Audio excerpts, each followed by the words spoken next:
Buenos días, hermanos, sean todos bienvenidos nuevamente a este culto de alabanza. Oramos para dar inicio pidiendo la guía de nuestro Señor para esta reunión. Oremos. Bendito Padre, rogamos tu bendición para esta reunión. Que todo lo que se haga en este culto, Señor, sea para gloria y honra tuya. En el nombre glorioso de tu Hijo Jesús te lo pedimos. Amén. Ahora cantamos una canción.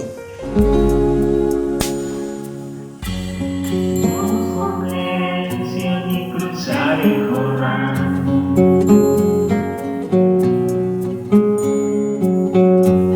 nuestras fortuna y prosperidad,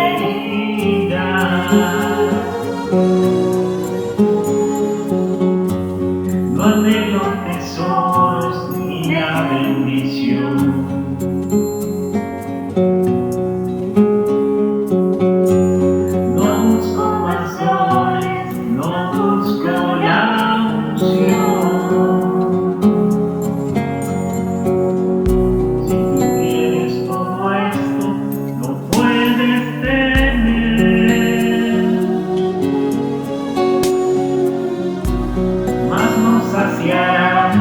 Para siempre tu ser. Prefiero a Cristo antes que tener todos los reinos del mundo, no se comparan con Él. Prefiero a Cristo, me quedo con Él, es el tesoro escondido que tanto busqué.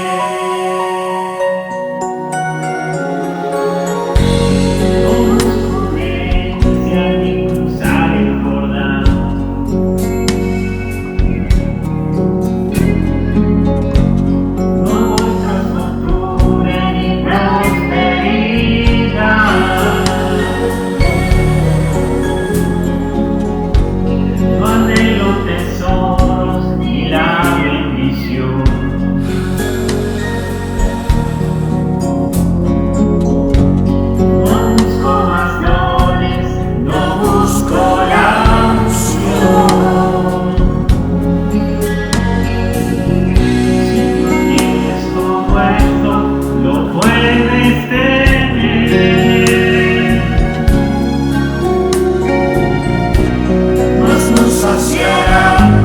para siempre tu ser.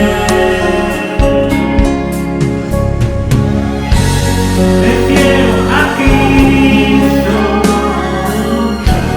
antes que tener todos los reinos del mundo, no se comparan con Él. Prefiero a Cristo, me quedo con Él, es el tesoro escondido que tanto busqué.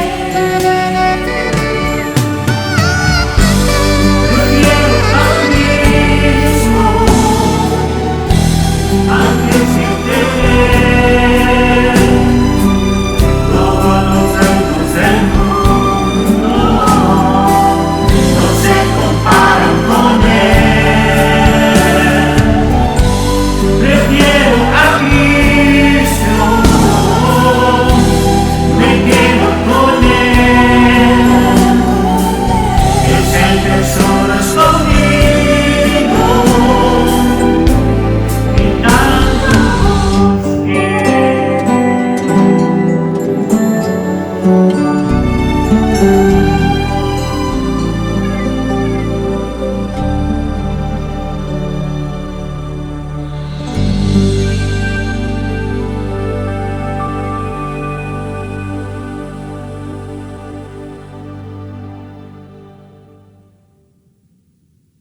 Pasamos al tiempo de la palabra del Señor. Vamos a pedir a nuestro Señor que todo lo que sea leído y explicado llegue a cada uno de nosotros. Oremos.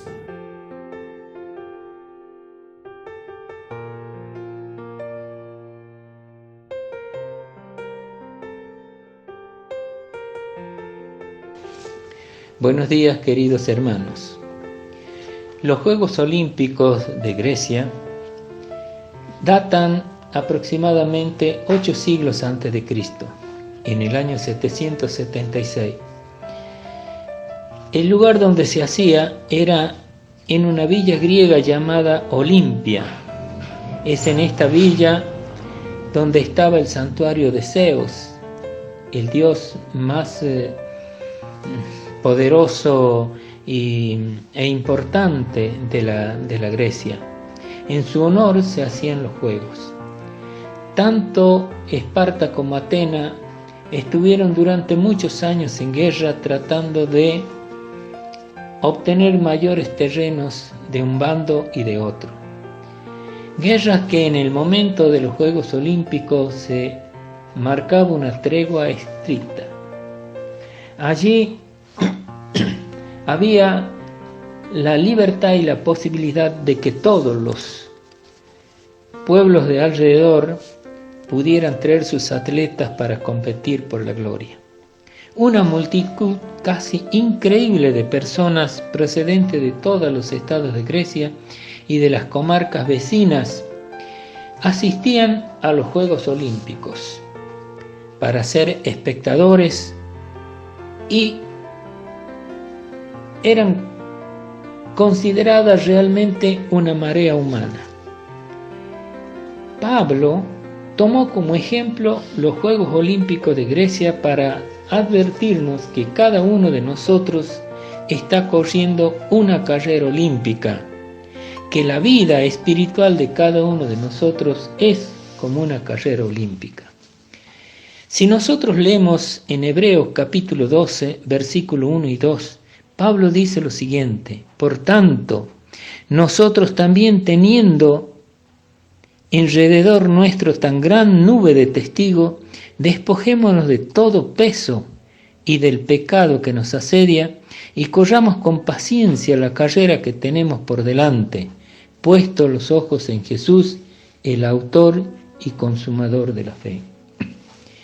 Pablo nos dice, entre otras cosas aquí, que tenemos una nube de testigos, de espectadores, que corrieron exitosamente la carrera olímpica de la fe y que en este momento están en el podio de la victoria. ¿Quiénes son estos espectadores? Si nosotros leemos el capítulo 11 de Hebreos, los 41 versículos, veremos allí detalladamente una lista enorme de aquellos fieles de Dios que corrieron exitosamente esta carrera de la fe. Pablo define aquí lo que es la fe, la certeza de lo que se espera, la convicción de lo que no se ve. Pero además en el capítulo 12, versículo 1 y 2, nos dice Pablo que hay 2 obstáculos que nos impiden correr la carrera de la fe. Y agrega una advertencia extraordinariamente importante, es decir, que el propósito de este texto de Pablo es hacernos notar 2 obstáculos y una advertencia para correr exitosamente la fe. El primer obstáculo para correr la carrera de la fe es el despojarnos de todo peso. Peso que pueden ser la parte de nuestra propia indumentaria, un saco, un sobre todo. Pero hay otros pesos que anidan en nuestra alma y que verdaderamente son cadenas que nos atan. La soberbia, la envidia, la codicia, la mentira, la traición. En Grecia hay una historia interesante que nos puede ayudar a visualizar lo que Pablo nos dice sobre este obstáculo. Una historia griega habla de un hombre que se mató a sí mismo por envidia. Pareciera asombroso que un hombre se mate a sí mismo por envidia. Sus conciudadanos se habían hecho una estatua a un célebre campeón de los Juegos Olímpicos, pero este hombre de nuestra historia estaba tan envidioso de este atleta honrado, un compatriota suyo, que se propuso destruirle la estatua. Cada noche se deslizaba sigilosamente en la oscuridad y con un cincel tallaba rigurosamente la base de la estatua, hasta que al fin triunfó. La estatua se cayó, pero desgraciadamente, infelizmente, sobre él mismo. Este hombre envidioso murió víctima de su propia envidia.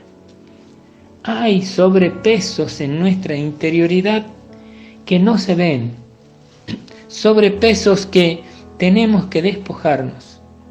El pecado en nuestra interioridad son cadenas que nos atan e impiden que corramos exitosamente la carrera de la fe. La codicia y la soberbia son dos pesos invalorables. El soberbio jamás reconoce la necesidad de ayuda. El soberbio jamás reconoce la necesidad de pedir ayuda a Dios. El soberbio no tiene éxito en la carrera de la fe. Podríamos preguntarnos, para ahondar y tener graficado este punto tan importante de Pablo, ¿cuál fue el pecado escondido en el alma de Judas, el discípulo de Jesús, que fue capaz de entregar en forma traicionera con un beso a su maestro? Podríamos preguntarnos qué pesadas cadenas se escondían en el alma de Judas Iscariote, que fue capaz de vender a su maestro por 30 monedas de plata. Estos pesos ocultos en nuestra interioridad son los que impiden correr con éxito la carrera de la fe espiritual. Judas fracasó. Judas terminó ahorcándose. Pablo de Tarso nos dice: deben quitarse esos sobrepesos.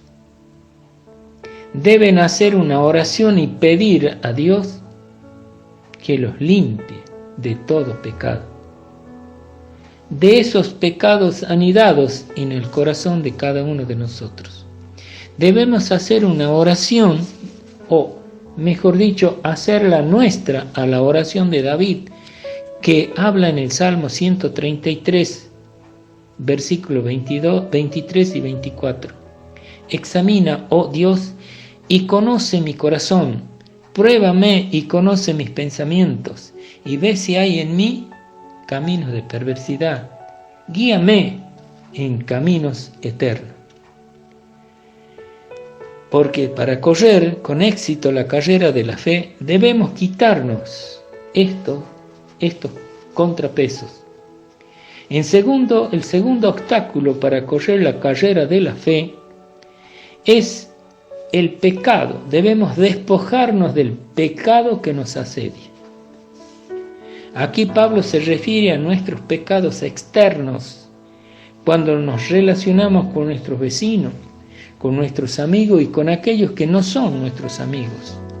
En general, cuando nosotros nos relacionamos con el otro, con ese otro que no soy yo,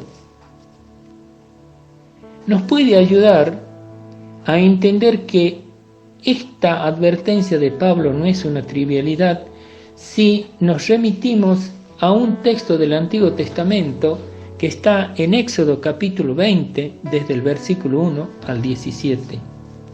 En este texto se explicitan los conocidísimos 10 mandamientos. Al leerlo nos daremos cuenta que de los 10, 4 se refieren a una relación que tengo o que tiene el hombre o que debe tener el hombre con Dios. Y 6 explicita categóricamente esa relación que tenemos que tener nosotros, los seres humanos, entre nosotros mismos. Explicitarlo quizás es redundante, pero vale la pena. El 5.º mandamiento dice que hay que honrar al padre y a la madre, y es un mandamiento con promesa. porque me irá bien. El sexto dice: no matarás. El séptimo: no cometerás adulterio. El octavo: no hurtarás. El noveno: no hablarás contra tu prójimo falso testimonio. Y el décimo: no codiciarás nada de tu prójimo. De lo que acabamos de exponer, vemos que de los 10 mandamientos, 6 tienen que ver con mi relación con el otro, con mi prójimo. El siguiente ejemplo nos puede ayudar a pensar sobre esto que estamos hablando. Una pareja de ancianos, hermanos en la fe cristiana, viajaban en un ómnibus de la capital de Tucumán a su casa, a un pueblo de su casa en un pueblo del campo. Al llegar a destino, bajó primero el esposo y luego su señora. Pero antes que la hermana bajara bien, el chofer arrancó y la pobre mujer cayó y rodó bajo del ómnibus. Su esposo, viendo la falta de consideración y respeto del chofer por su anciana esposa, montó en cólera y, ofuscado al máximo, retó al chofer y lo desafió a pelear. Su esposa, sin poder levantarse, todavía le dijo a su marido: ñato, acordate del Señor. El ñato, avergonzado, ayudó a levantar a su esposa y luego repetía: ¡qué vergüenza, Señor! ¡Qué vergüenza, Señor! Ayúdame, Señor, a vencer este pecado que me asedia.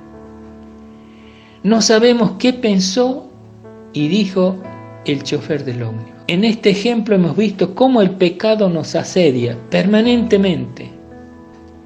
Esto se repite cada día y en cada instante, de diferente manera. Y estamos, en la mayoría de los casos, fracasando. Pero ¿de dónde, nos debemos preguntar, vendrá el poder? ¿De dónde vendrá ese poder para vencer y despojarnos de este pecado que nos asedia y que nos recomienda sacarnos, Pablo, despojarnos? La siguiente reflexión nos puede ayudar. Alfredo Nobel, un químico sueco que inventó la dinamita, le puso el nombre de dinamita a su invento tomando de una palabra griega que significa poder. Esta es exactamente la misma palabra que usó Pablo para describir el poder del Evangelio.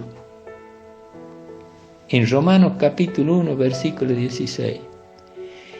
El Evangelio es poder de Dios, dice Pablo. Es dinamita. Ahí está el poder transformador más grande que haya existido. Sin duda que Pablo, al escribir Romanos capítulo 1, versículo 16, estaba pensando en sí mismo. Pablo era un ejemplo viviente de este poder transformador, de esta potencia transformadora del Evangelio. Este poder del Evangelio lo liberó del pecado que lo asediaba a Pablo. De perseguidor, asesino, implacable de los cristianos, pasó a ser un hijo redimido por la sangre de Cristo. Este es el ejemplo indiscutible que nos muestra que el Evangelio es poder de Dios, que el Evangelio es un poder divino, necesario y suficiente para vencer el pecado que nos asedia. Quizás debo repetir, el Evangelio es potencia de Dios, poder de Dios, necesario y suficiente para vencer el pecado que nos asedia. En tercer lugar, Pablo nos hace una advertencia muy importante. Debes correr la carrera de fe puesta los ojos en Jesús. Es importante tener un objetivo para nuestra vida,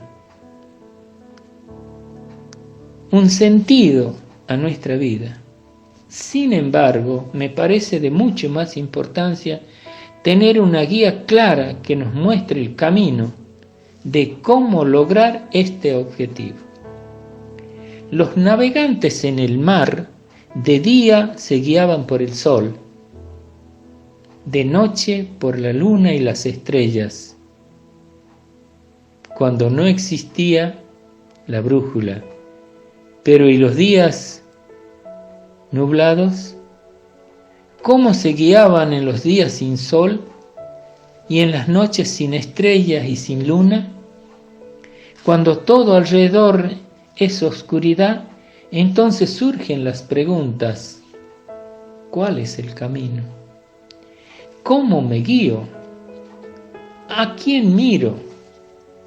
Pablo de Tarso nos dice: durante la carrera de la fe debemos mirar a Jesús, que debemos correr puestos los ojos en Jesús. Jesús es para nosotros la brújula, que es para el marino. Cuando los chinos inventaron la brújula, el marinero dispuso de una dirección invariable, el norte. No importa cómo estuviera el clima, con sol o nublado, tormentoso o apacible, la brújula siempre señalaba el norte. Pablo nos dice: hermanos, corre tu carrera de la fe puesta los ojos en Jesús. Él es tu brújula. No importa cuál sea el clima espiritual que te rodea. No importa que estés en el valle de lágrimas o en el monte de la transfiguración. Siempre debes correr puestos los ojos en Jesús. Podría ayudarnos más a entender esta advertencia fundamental de Pablo, teniendo en cuenta cómo se adiestra un piloto de Fórmula 1. Básicamente, el piloto es mandado a girar en el circuito y cuando ha adquirido alta velocidad se le hace explotar una de las ruedas delanteras y el piloto mira instintivamente a los costados y finalmente choca en los fardos de pasto que están a los costados de la pista. Luego se lo llama y se le pide al piloto que vuelva al circuito, puesta las ruedas de nuevo, pero se le advierte que en una de las ruedas tiene un detonante y que en un momento dado se le va a hacer explotar y que en ese momento él no pierda el control, que no mire a los costados, que mire el camino por donde va a tener la salida. Se insiste, no mire los costados, que únicamente se concentre en mirar el camino por donde es posible continuar. El piloto no debe mirar a los costados, no debe mirar los obstáculos. El piloto debe mantener sus ojos puestos en la pista, por donde debe continuar circulando su auto. Si el piloto hace caso, si el piloto no mira el problema, no mira el obstáculo, el piloto no choca. Sin embargo, en este adiestramiento es necesario repetirlo. Y esto es necesario capitalizarlo porque el hombre viejo que normalmente somos necesita la fascinación del hombre nuevo. Es necesario que practiquemos que en la carrera de la fe debemos poner nuestros ojos fijos en Jesucristo y no olvidar que el mismo Jesucristo dijo en San Juan capítulo 14, 16, yo soy el camino, la verdad y la vida. Nadie viene al Padre sino por mí. Pablo dice, corramos la carrera de la fe, puesto los ojos en Jesús. Sintetizando, Pablo reitera 3 cosas, 2 advertencias: despojarse de todo peso. En segundo lugar, despojarse de todo peso del pecado que nos asedia y correr la carrera espiritual puesta los ojos en Jesús. Rogamos a nuestro Señor Jesucristo y a su Espíritu Santo que nos dé la luz para comprender, y no solo para comprender, sino para ponerlo por obra, para que nuestra vida sea exitosa. Amén.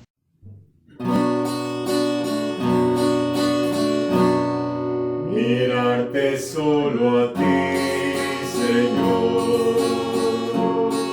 Mirarte solo a ti, Señor. Mirarte solo a ti, Señor. Y no mirar atrás. Seguir tu caminar, Señor. Seguir sin desmayar, Señor. Postrarme ante tu altar, Señor, y no mirar atrás. Si acaso me preguntas tú, ¿a quién he de seguirle yo? Seguro que responderé, ¿a quién sino a Jesús? Si acaso me preguntas tú, ¿a quién he de seguirle yo? Seguro que responderé, ¿a quién sino a Jesús? Amarte solo a ti, Señor. Amarte solo a ti, Señor. Amarte solo a ti, Señor. Y no mirar atrás. Seguir tu caminar, Señor. Seguir sin desmayar, Señor. Postrarme ante tu altar, Señor, y no mirar atrás.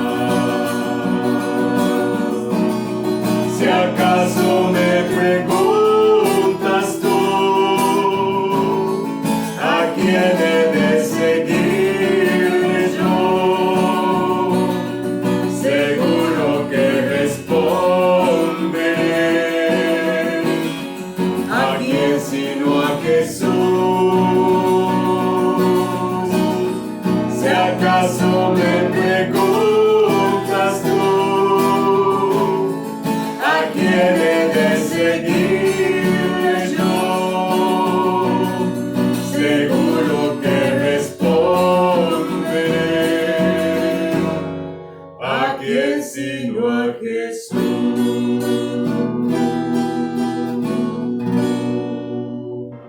Finalizamos con una oración y agradecemos por la reunión que hemos tenido hoy. Que el Señor nos bendiga. Querido Padre Celestial, te damos gracias por tu palabra que fue expuesta en esta mañana.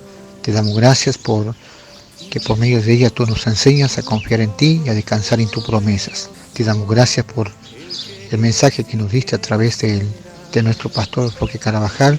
Te lo pedimos en el nombre del Señor Jesús. Amén y amén. Yo quiero que gobiernes